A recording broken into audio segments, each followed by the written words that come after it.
And welcome back to the show. Healthfirst recently had its first, its Health and Wellness Expo in the Bronx for the first time since 2019. And this empowering event actually focused on shaping a brighter future for Black and Brown women's health, discussing racial and female health disparities and maternal health, as well as much more. Joining us now to share of state programs at Healthfirst, Errol, Pierre, and then the CEO of detoxnow.com, Coach Gessie Thompson. And we thank you so much for being with us. Thank you for having us. Yes, absolutely.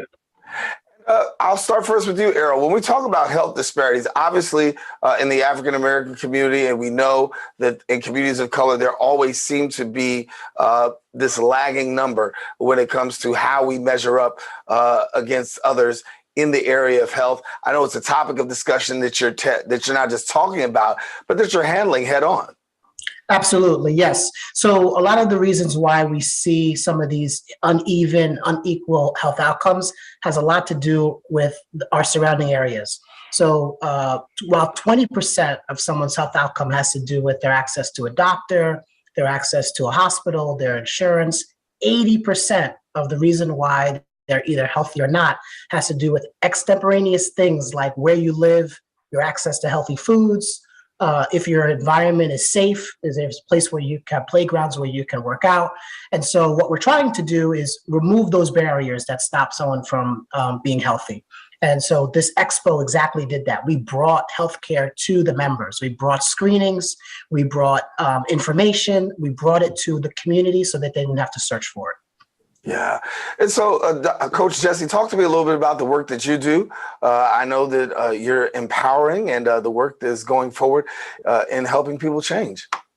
Thank you so much, Darren. And, you know, when you talk about these social determinants of health that Errol was referring to, the key thing is putting the hands in the power of the people, right? You've got to put the power back into their hands. And that comes with the advocacy, that comes with the education. So for us, you know, at the Detox Now, we've partnered with Healthfirst because we see them on this mission to really actually not just like he said, provide healthcare services, but actually wrap the community, wrap the people around with all of the other pieces, the access, the support, whether it's education around, you know, for us, it's about teaching people what foods actually they can eat to help improve their health outcomes, using food as their medicine, to helping them learn how to advocate for themselves when they do go to the doctor and ensure that they have proper health care. One of our partners actually is Earth app. And what they do is they have a Yelp-like review that provides ratings and reviews of healthcare providers, hospitals, pediatricians, because when we look at the Black maternal health crisis, we, again, putting the hands back in the power in the hands of the people, we want them to know you can actually provide reviews and information on the care that you've received, and also look for services of people who are going to provide care in a way that you are valued and can have positive health outcomes. So yes, we are trying to change things on the outside, but we want to make sure we use the power that's in our hands by lifting our voices and using all the resources available to us. Can you share with us a little bit more in the area of postpartum depression? I know that's something that a lot of women of color really deal with. Sometimes it's not always talked about, but it's a very real issue that's being tackled and being dealt with. You know, that hits home for me because I personally battled fibroids for 14 years and infertility caused by those fibroids for 10 years. And as you can imagine, a 10-year journey to have one miracle baby. I actually did suffer from postpartum after that, and not really knowing that's what I was going through. I'm so excited that what we're doing is providing access to doulas and care workers who will actually name these things, as well as, of course, mental health care practitioners who will name these things and help women to feel the support that they need and access to the help that they need. Because, you know, like for instance, the fact that healthcare is being provided outside of, not just after birth, for a year after birth, right, as part of the overall way to end this, to reduce the Black maternal health crisis. That's because if they don't have support after the birth, that is where a lot of women are lost. So that's a really important thing that they're providing. Yeah. I want to talk, Errol, if you could share with me about COVID-19. It had a huge impact in the African-American community. Talk to us about how you see it playing out from your lens. Absolutely. We quickly saw the disproportionate impact of COVID on communities of color.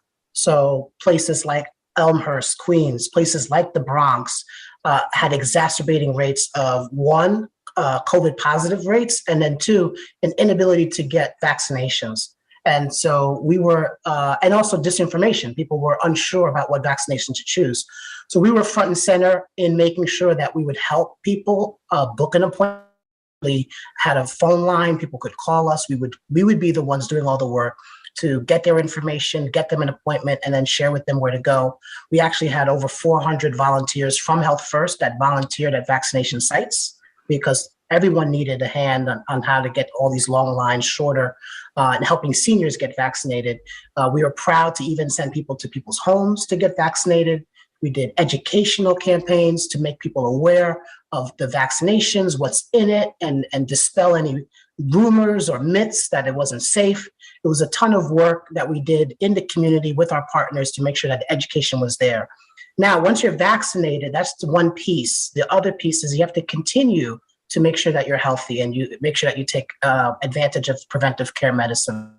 Because what we saw is people who had high rates of hypertension, diabetes, obesity, also had worse outcomes if they did get COVID. So just getting vaccinated is one tool in the toolbox to remaining healthy. The other tool is making sure that you're eating healthy, you're exercising, and you're keeping yourself healthy and your family as well.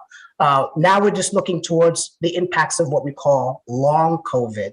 And so these were people that potentially had COVID and they're still feeling symptoms. They still feel shortness of breath. They still don't feel like they were pre-pandemic. And we want them to get back to care. We want them to feel safe to book appointments so that we can make sure that we can manage those chronic conditions now over the long term. You guys have just had success with the recent event, but talk to me about your hope, your takeaway in the event and what you wanted people to walk away with. Sure. So for me, we, like Coach Gessie said, we want to empower the consumer and put education in their hands so they can make the right decisions. My hope, she mentioned postpartum depression. We piloted a program with Mount Sinai where we actually put caretakers in the homes of pregnant women. And we actually saw postpartum visits for Black and brown women be at the same rates as white women, which was an awesome study that we did a few years ago before pandemic, and we want to continue that. The other thing we want to do is make sure that people have their rights, they have choices. There's this concept called ethnic concordance, which means you can find a provider that looks like you, speaks like you, understands where you're from. We're doing a lot of education to encourage our members to find those types of doctors. We are doing our best effort to make sure we contract with those doctors so that those choices are there. And so it's really post-COVID, getting back to healthcare and really thinking about yourself and taking an empowered approach. Yeah. Coach Gessie, we'll leave you with the final word as to what you want people to know going forward. Well, I want people to know that they're not alone, right? That's why we came into the community, but we weren't just there for a moment, right? Whether it's, accessing resources through our websites at thedetoxnow.com or Healthfirst to get free food lists, to get access to all of the services that we have available for you. What we want you to know is that you have a tribe, that your future can be bright, and we're not here for the moment. We're here for the marathon.